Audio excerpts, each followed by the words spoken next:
নমস্কার। বলতে চাই আঙিনায় আপনাকে স্বাগতম। আশা করি আপনি ভালো আছেন। আমি বলছি কারণ আমি বলতে চাই, আপনিও তেমন চাইলেই শুনবেন। প্রসঙ্গে আসি।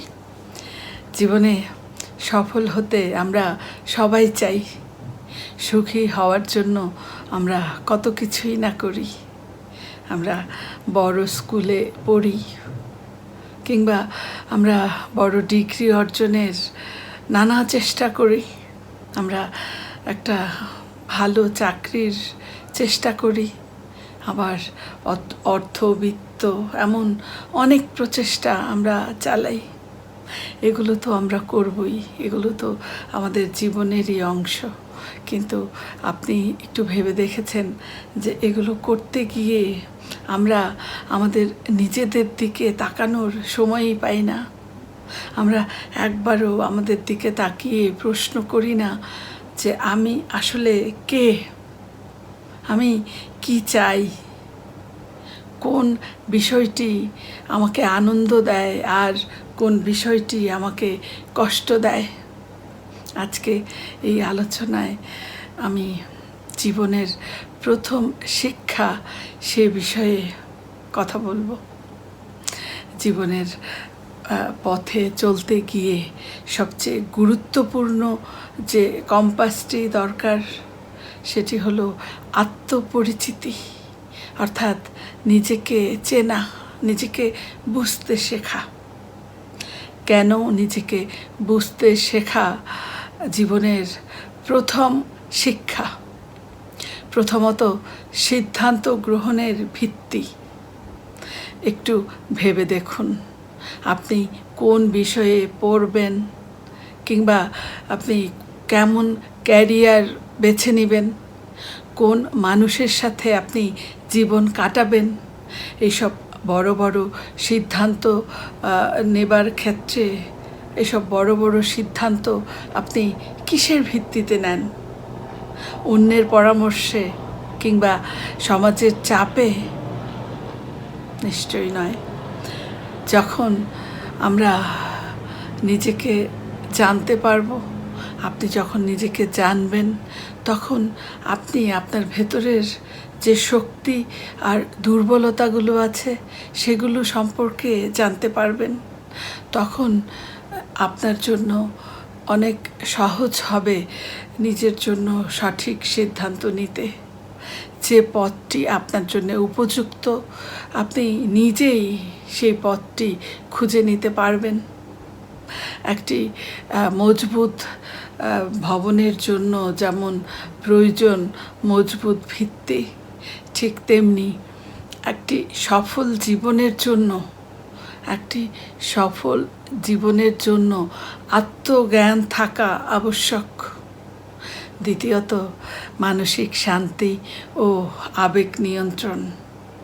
আমাদের প্রত্যেকের জীবনে রাগ, কষ্ট, হতাশা, আনন্দ এমন নানা ধরনের আবেগ আসতে থাকে।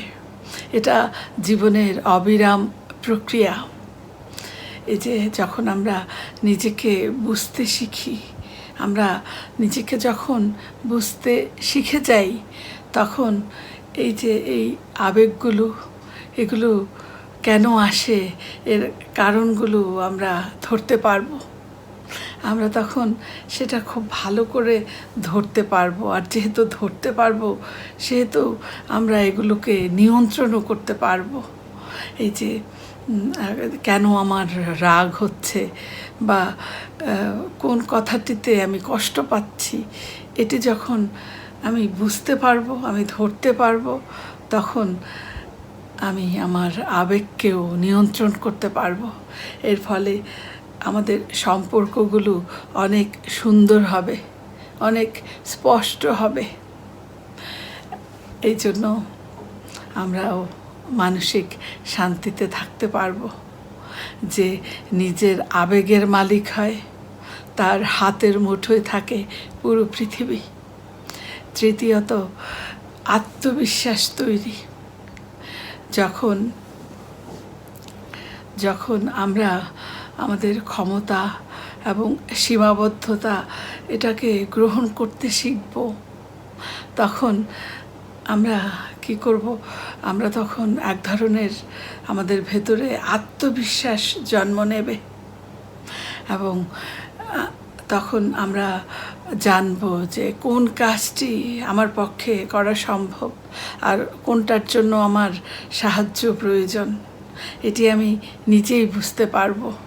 এবং এই স্বচ্ছতাই আমাদেরকে অহেতুক হীনমন্যতা থেকে মুক্ত করবে, মুক্ত রাখবে। এবং তখন আপনি অন্যের সাথে অযথা নিজেকে তুলনা করা বন্ধ করবেন এবং আপনি নিজের পথে আত্মবিশ্বাসের সাথে এগিয়ে যাবেন। তারপর আমরা এই যে নিজেকে বুঝতে পারার যে দক্ষতা, আমরা তাহলে চলুন একটু জানি যে কিভাবে আমরা নিজেকে বুঝতে পারবো। এর সহজ কিছু পথ আছে। প্রতিদিন আপনি অন্তত 10 মিনিট নিজের সাথে কাটান, মনে মনে নিজের সাথে কথা বলুন। আপনি ডায়েরি লেখার অভ্যাস গড়ে তুলতে পারেন। আপনি আপনার নিজের চিন্তা এবং নিজের ভাবনাগুলো ডায়েরিতে লিখে রাখতে পারেন। তারপর আপনি নতুন কিছু শেখার চেষ্টা করুন, তাতে করে আপনার ভেতরে যে লুকানো যে আপনার দক্ষতাগুলো আছে সেগুলো প্রকাশ পাবে। তারপর আপনি আপনার যে বিশ্বস্ত বন্ধু আছে, বিশ্বস্ত বন্ধু বা পরিবারের কারো কাছে আপনার নিজের সম্পর্কে জানতে চাইতে পারেন। এটি নিজেকে বোঝার জন্য একটি খুব ভালো পন্থা। আপনি আপনার নিজের সম্পর্কে, আপনার যে বিষয়টা সম্পর্কে জানতে ইচ্ছে করবে সেটি জেনে নিতে পারেন। এভাবে আমরা নিজেকে বোঝার চেষ্টা করতে পারি। বাইরের পৃথিবীকে জয় করার আগে নিজের ভেতরের যে পৃথিবীটা আছে সেটাকে জানা খুব জরুরি। কারণ বইয়ের প্রথম পাতা না পড়লে যেমন গল্পটা বোঝা যায় না, গল্পটা অসম্পূর্ণ থেকে যায়, ঠিক তেমনি নিজেকে না বুঝলে আমরা আমাদের জীবনের উদ্দেশ্য খুঁজে পাওয়া আমাদের জন্য কঠিন হয়ে যাবে। আমরা আমাদের জীবনের উদ্দেশ্যটাই খুঁজে পাব না। এই জন্য আসুন আমরা জীবনে এই প্রথম এবং সবচেয়ে গুরুত্বপূর্ণ যে শিক্ষাটি, সেটি অর্জনে মনোযোগী হই, নিজেকে জানি, নিজেকে বুঝি এবং আমরা আমাদের নিজের সেরা সংস্করণ হয়ে উঠি। আপনাদের অসংখ্য ধন্যবাদ এতক্ষণ বলতে চাই এর পাশে থাকার জন্য। যদি ভিডিওটি ভালো লাগে লাইক দিন এবং শেয়ার করে অনেকের মাঝে ছড়িয়ে দিতে পারেন এবং সাবস্ক্রাইব করে বলতে চাই এর পাশে থাকবেন। আবারও কথা হবে নতুন কোনো অনুভব নিয়ে আগামী দিন। ততক্ষণ আপনারা সবাই খুব ভালো থাকুন, সুস্থ থাকুন। শুভরাত্রি।